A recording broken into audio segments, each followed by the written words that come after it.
Amis paroissiens de Saint-Philippe-du-Roule, on cesse de préparer l'apéritif qu'on prendra dans quelques instants simplement pour suivre le billet du jour. Le billet du jour nous amène aujourd'hui dans un endroit un peu particulier que peu de personnes connaissent en général dans une église, à savoir la sacristie. Et pas n'importe quel endroit dans la sacristie, je suis en face de l'armoire avec ce qu'on appelle dedans le trésor, c'est-à-dire ce qui recueille les vases sacrés. Et aujourd'hui, j'ai choisi de vous présenter un objet. En fait, il y en aura trois, mais c'est le même. Ce sont ces objets-ci.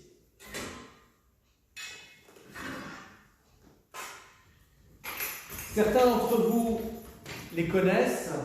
Je les ai sortis un dimanche du début du mois d'octobre, lors des messes avec première communion. C'est ce qu'on appelle les baisers de paix, ou osculatoire. Osculatoire, ça vient du mot latin osculum. Osculum, c'est en s'embrasser. De quoi s'agit-il? Vous le voyez, c'est une petite plaque de métal munie d'une poignée. Et jadis et naguère, et ça se retrouve encore dans certains rituels, particulièrement dans le nord de la France, on prenait ce qu'on appelle cette plaque, à savoir le baiser de paix, et juste avant la communion sacramentelle, le diacre tendait ce baiser de paix au prêtre qui l'embrassait, et ensuite chaque personne de la foule embrassait aussi le baiser de paix. Parfaitement covido-incompatible, j'en conviens, mais c'est un usage qui avait cours. Pourquoi est-ce qu'on prenait cela? Il faut trouver cette racine-là dans l'Antiquité, ou l'Antiquité chrétienne, ou dans les premières assemblées, on séparait les hommes des femmes. On retrouve cette trace-là dans les églises du Pays Basque, par exemple, ou dans certaines contrées d'Italie. Et il était évident qu'on les séparait justement parce qu'il y avait le baiser de paix, qu'il ne fallait pas que les messieurs aillent embrasser, au sens propre du terme, toutes les dames qui étaient fidèles parmi la communauté. Alors c'est un objet liturgique qu'on peut ressortir de temps en temps. Je vous en présente un.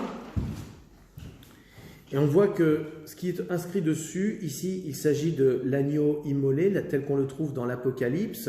Il peut s'agir d'une scène de la Nativité, il peut s'agir d'une colombe du Saint-Esprit, il peut s'agir tout simplement du calvaire, du Christ en croix. Pourquoi est-ce que nous avons cela? C'est vraiment pour inviter les chrétiens à réfléchir au prince de la paix, au Christ, celui qui donne la paix et de qui toute paix découle.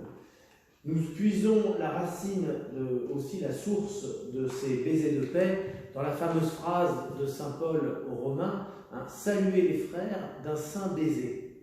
Et donc il est évident qu'il ne s'agit plus de faire des embrassades ni des grandes accolades qui sont plutôt réservées pour le monde des monastiques, celui des couvents, mais véritablement embrasser celui qui porte la paix. Et normalement, le baiser de paix est sur l'autel pour montrer que c'est vraiment à partir de là que toute paix découle.